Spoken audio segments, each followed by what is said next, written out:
ایک غلطی یہ ہوتی ہے کہ گھر کے اندر مثال کے طور پر 5 افراد رہتے ہیں.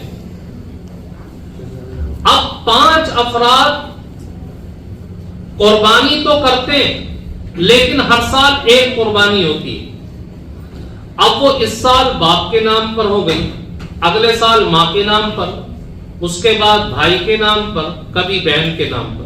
یعنی ہر سال نام بدلتے رہتے ہیں، قربانی کرتے ہیں ایک. جبکہ گھر کے اندر جتنے افراد ہیں سب صاحب نصاب ہیں، سب صاحب نصاب، اور قربانی کتنی کر رہے ہیں؟ ایک. ہر سال نام بدلتے رہتے ہیں، اس سال ابا کے نام، اس سال اگلے سال اماں کے نام، اگلے سال بھائی کے نام. اس طریقے سے نام بدلتے رہتے ہیں اور قربانی ایک ہی ہوتی ہے.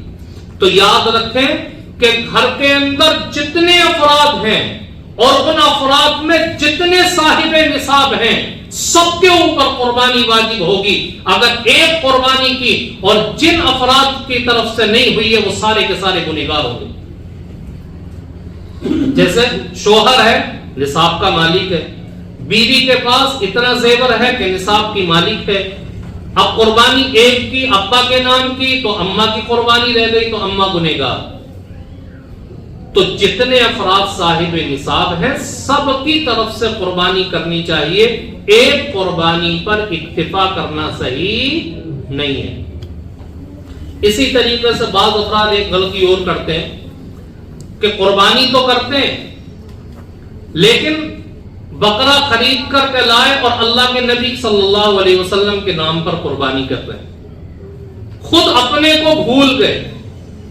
اپنے اوپر قربانی واجب ہے لیکن اپنی طرف سے نہ کر کے کبھی اللہ کے نبی کے نام پر کر رہے ہیں، کبھی اپنے مرحوم کے نام پر کر رہے ہیں اور اپنے آپ کو بھول جاتے ہیں. ایسا کرنا غلط ہے.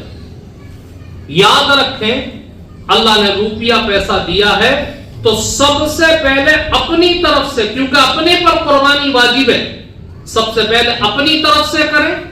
اس کے بعد اللہ نے پیسہ اور دیا ہے، مزید وسعت ہے، تو اللہ کے نبی کے نام پر کر دیں، مرحوم کے نام پر کر دیں. لیکن اپنے نام پر نہ کر کے اللہ کے نبی کے نام پر یا مرحوم کے نام سے کرنا یہ صحیح نہیں ہے. پہلے اپنی طرف سے، اس کے بعد پھر اللہ کے نبی کے نام سے یا کسی مرحوم کے نام سے. ایک اور غلطی ہوتی ہے جو سنا لوگ پوچھنے آتے اس لیے پتا چلتا ہے کہ کیا ذہن میں چل رہا ہے. بعض لوگوں کا ذہن یہ ہے کہ وہ قربانی میں حصہ کرتے ہیں، اس سال حصہ کر لیا، اگلے سال کر لیا، اس کے بعد کر لیا. اس طریقے سے مستقل 7 سال سے حصے کرتے چلے آ رہے. اب جب 7 سال ہو گئے تو وہ سمجھتے ہیں کہ ہم نے تو 7 سال 7 حصے کر دیے، اب ہمارے اوپر سے قربانی ختم، اب ہمارے اوپر سے قربانی ختم. یا ایسے ہی اس سال کر لی تو اب قربانی ہمارے اوپر سے ختم. یاد رکھیں کہ قربانی جو ہے یہ زکات کی طرح ہر سال واجب ہوتی ہے. ہر سال آپ صاحب نصاب ہیں تو ہر سال قربانی کرنی پڑے گی. ایسا نہیں اس سال کر دی تو سبکدوش ہو گئے. تو ان چیزوں کو ذہن میں رکھیں اور اپنے اس فریضے کو ادا کرنے کی کوشش کریں.